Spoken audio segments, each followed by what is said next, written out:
Welcome to the deep dive. Today we're taking a look at some really fascinating source material you sent over. It's all focused on these two core ideas that, can really dictate the direction of your life. Right. The courage to take intentional action, and then the commitment to meaningful connection. And they are so profoundly intertwined. Our sources today, they're built around these twin concepts. First, be bold in the moments that matter. Okay. And second, this crucial reciprocal idea of lift as you climb. And these aren't just, feel-good platitudes. They offer really practical frameworks for navigating fear and hesitation and all that anxiety that comes with any big choice. That's our mission then, to pull out the practical strategies from these real-world stories. We want to understand not just, how to summon courage when you feel completely paralyzed by uncertainty, but also how to strategically recognize and nurture potential in other people, which, it turns out, is one of the greatest accelerants for your own journey. Exactly. And the central argument in all this material is that, the highest achievements in life are almost never born from a state of being totally fearless. That's a myth. A complete myth. They come from making a conscious choice to move forward, to make the ask, or to, extend a hand despite all the fear and the doubt that are just, part of being human. So let's start with maybe the ultimate example of that, of overcoming paralysis to make just a monumental ask. We start on the Camino de Santiago. Right. Our subject is a 78-year-old woman from Norway, and she's walking this 500-mile trek, basically trying to re-enter the world after the devastating loss of her husband. Can you just imagine her state of mind? I mean, she's vulnerable, she's reflective, deeply lonely, and she has this brief, friendly encounter with a stranger, a Dutchman. Just pleasantries. That's it. They don't even exchange names, certainly not contact information. They part ways, she finishes her walk, and she goes home. And this is where the story takes that turn, right? Yeah. It goes from being just a pleasant memory to intentional action. She realizes she didn't just have a nice chat. She feels this deep connection. Yeah. She can't stop thinking about him. She can't. She knows she has to see him again, which must feel like an enormous burden of hesitation for a 78-year-old who's just gone through that kind of loss. Her next move is just audacious. I mean, especially today with all the privacy norms. She calls the Camino de Santiago office in Spain. Wow. And she admits to the person on the phone, I don't know his name. All I know is he was Dutch and we finished around the same time. The odds were, The odds were zero. Zero. But someone in that office was listening, not just to the policy, but to her story. The human element. Exactly. The source says the organization performed some digging. They recognized this genuine human connection she was describing. And by the end of the call, she had the names and mailing addresses of 4 Dutchmen who finished in that same narrow window. That's unbelievable. But now the challenge just shifts, right? It does. Now there's a new wave of hesitation. What do I do now? Do I risk looking like a desperate fool to 4 complete strangers? So what does she do? She overcomes it. She writes 4 identical, really heartfelt Christmas cards, one to each of the men. She explains the brief encounter and this feeling that followed. It's just this enormous act of faith to put yourself out there with no expectation of return. That's the critical lesson right there, isn't it? The difference between the social cost of rejection and the internal cost of inaction. Yes. Most of us, we just opt for inaction because we're afraid of that sting of a no. But that fear robs us, maybe for years, of the joy or the meaning that could have come from it. If you don't ask, you truly don't get. And in this case, the payoff was just profound. 3 years later, the author's own father is walking the Camino. He meets an elderly couple in a cafe near Leon in Spain. No way. Yes. And the man starts telling him the story about how he received a mysterious letter from a stranger years earlier, which led into the woman sitting right beside him. That is just a remarkable result of intentional boldness. But I have to ask the cynical question here. Okay. How often can you rely on that? On a sympathetic person in an office? That sounds like a major privacy violation. Was that action ethical or just convenient for a good story? It's a great question, and the sources do acknowledge this organization went way beyond standard policy. We shouldn't expect that. Right. The real lesson isn't about bending rules. It's about her courage to even place the call in the first place, knowing the most likely answer was an immediate institutional no. She maximized her opportunity regardless of the policy. Well put. Okay, let's pivot. From a bold action that worked to actions that crashed and burned. Because the sources are very clear. If you're acting boldly, failure is, It's a certainty. Yes. What happens when you take the shot and it just goes spectacularly wrong? Exactly. And that's the meat of this next part. The source tackles regret, and it makes this really crucial distinction. We always hear that the worst regrets are the ones from inaction. Right. Well, Like the things you didn't do. the author explains why that is. Regrets of action, losing money, taking a bad job, while they're painful, they are time limited. Because the outcome is known. You have the data. You can move on. The knowledge is painful, but it's finite. It's finite. But regrets of inaction, the things we didn't dare to try, they are fueled by rumination. They last forever because the outcome is always unknown. We're left wondering, what if? For decades. The source says, as long as we're alive, they're not really regrets. They're just reminders that the choice to act is still there for us. It's still available. And the author drives this home with a truly brutal personal story. He took the confidence from an early sales job and invested everything, $250,000, into a property development in Central America. And he lost it all. All of it. Betrayed by someone he thought was family, and the archaic legal system there offered no help. He was financially wiped out, had to go back to his hometown feeling this immense shame. That kind of loss, especially with the betrayal mixed in, that could paralyze anyone. He was at zero. And yet, what was the lesson he took away from that whole 2-year recovery period? It wasn't about the money. It wasn't even about the shame. It was about pride. Pride. Pride in the fact that he made the decision and he took the shot in the first place.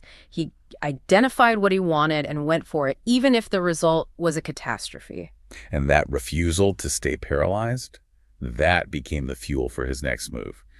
2 years later, he dusts himself off, buys a one-way ticket to Barcelona, where he finds his calling as a writer and a coach, and most importantly, meets his future wife. So that failure was the absolute prerequisite for the success that came later. Absolutely. Which brings us to the next big challenge. How do you manage that crippling anxiety that stands between the idea and the bold action? That loss proves that fear and doubt, they're permanent parts of life. We can't get rid of them, but we can manage them. Okay, so let's get into the frameworks for managing that fear. The first strategy is about momentum, not perfection. It's take tiny steps of daily bravery. I like that. It's this counterintuitive idea that we shouldn't aim for daily giant leaps. We should aim for small, strategic hops. When the author started writing, he didn't aim to finish a book. His commitment was one sentence, then another. It's about building the boldness muscle in a low-stakes way. I love the examples. If you're in sales, you practice by calling old, dead leads, where the goal isn't to make a sale, it's just to try. Right. Or if you're scared of public speaking, record yourself for 3 minutes a day. No one has to see it. You're just conditioning your body to associate that action with moving forward, not with disaster. And that's what shifts the whole metric of success. The goal isn't to succeed perfectly. The goal is simply to try. And that practice is what prepares you for the high-stakes moments. The second strategy, the AAA Framework, seems like it was designed specifically for navigating that emotional wreckage, like that $250,000 loss. It is. This framework acknowledge, accept, ask it, provides a structure for processing that high-intensity negative emotion. It forces you out of that reactive panic state and into a strategic recovery mindset. So let's apply it directly to him. He's back home, broke, ashamed. How would this have helped? Okay, so first, he has to acknowledge what he's feeling.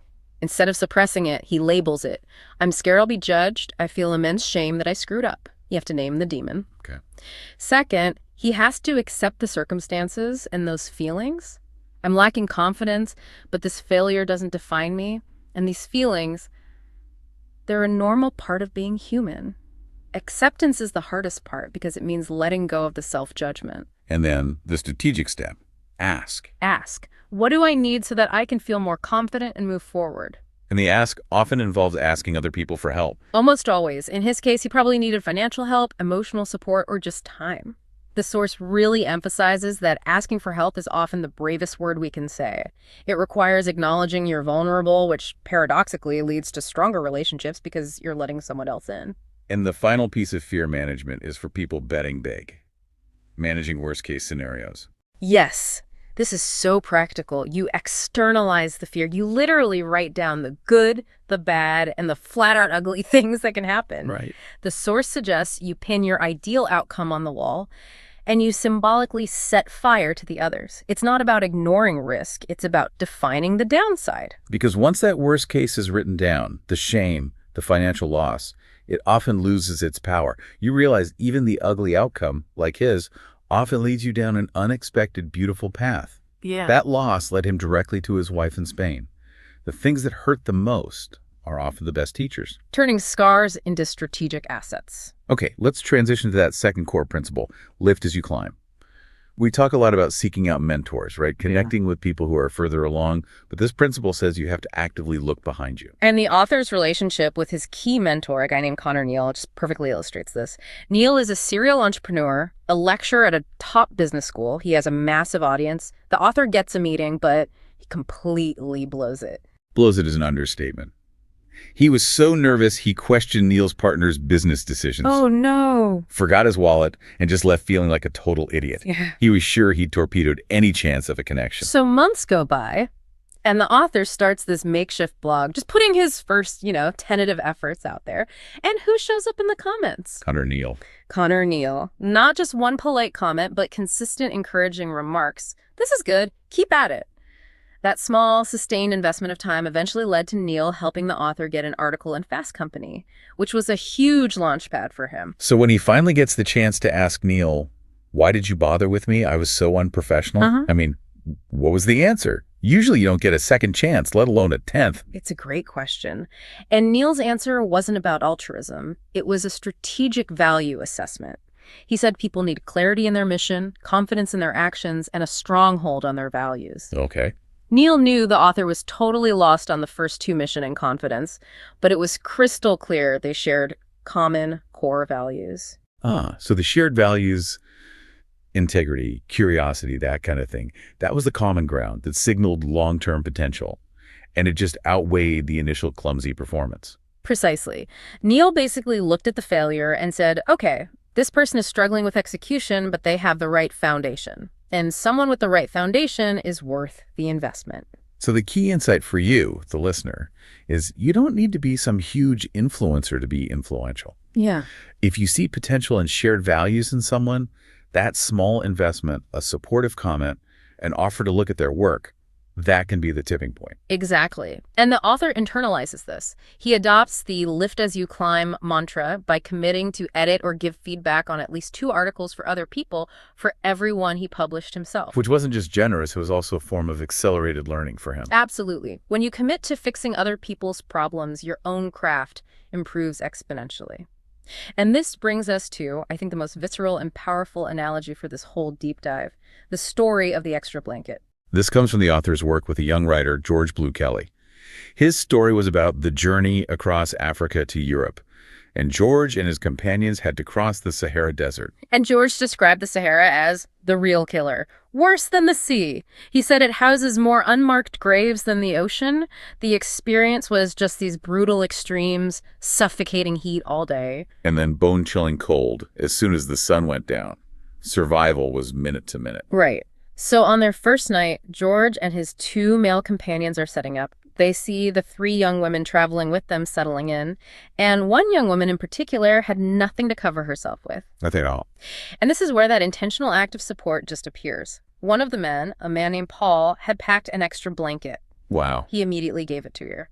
George later imagined Paul packing his tiny bag for this journey, thinking, even though this blanket takes up space and weighs me down, someone else might need it. That imagery, carrying an extra blanket because someone might need it, that just perfectly encapsulates lift as you climb.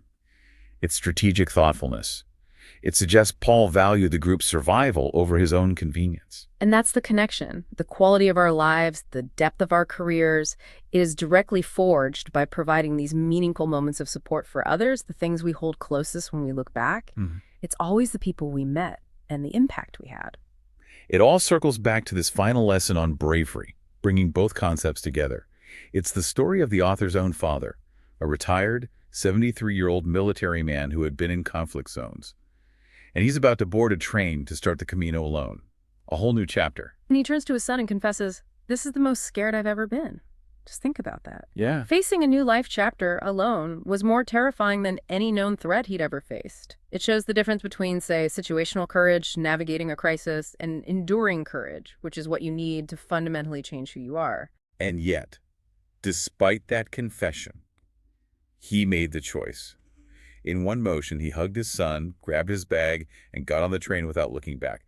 That is the ultimate definition of boldness, right? Acknowledging the fear is real, putting it aside, and just getting on the damn train anyway. So we really have these two interconnected movements for you to think about today. First, committing to forward motion, taking the shot, whether that's making a huge ask like the Camino woman or using that AAA framework when you fail. And second, using your power and success, no matter how small you think it is, to elevate other people. That means looking for shared values, like Connor Neal did, and committing to carrying that emotional extra blanket for someone standing just behind you, like Paul did in the Sahara. These actions, they don't require charisma or being super outgoing. They just require curiosity and empathy and the willingness to act on them. Thoughtfulness is forever cool. It is. And here is the final thought for you to carry into your week. Remind yourself that our perceived weaknesses are often just that, perceived. So often they're the catalysts for our greatest successes. The author's stutter led him into communication. His financial loss led him to Spain and to his wife. The knowledge and power you gain in your life, they're not meant to be hoarded. The only real purpose of finding your own strength is to share that strength with others. So how can you take one daily tiny step of bravery today? Not just for yourself, but to share what you've learned and strategically help someone who's standing just a little bit behind you on the path. That is the essence of intentional action and profound fulfillment.